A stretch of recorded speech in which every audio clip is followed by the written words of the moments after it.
अब हामी जिम्मेवार बन्नुपर्छ।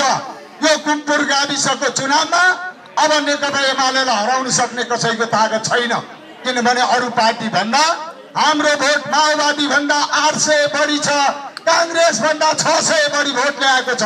त्यसकारण यो अबको स्थानीय चुनावमा हामी फेरि यहाँ ठुलै पार्टी बन्छौं। त्यसो भएको हुनाले सबै पार्टीका नेता कार्यकर्ताहरूलाई म के आग्रह गर्न चाहन्छु भने यो जितले उन्माद होइन, हामीमा जिम्मेवारी बोध होस्। हामीले यो जिल्ला हाँक्नुपर्छ। अब यो जिल्लाको अभिभावक अरू कोही होइन, नेकपा एमाले पार्टी हो।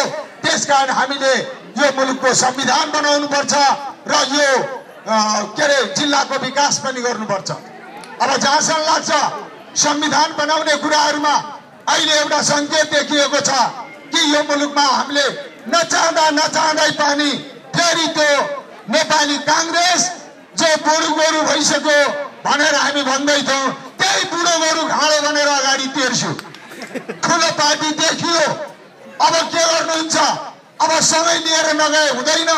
त्यसकारण अब कांग्रेसलाई पनि सँगै लिएर गएर यो मुलुकको संविधान बनाउनु पर्ने सबभन्दा पहिलो दायित्व र जिम्मेवारी हाम्रो छ।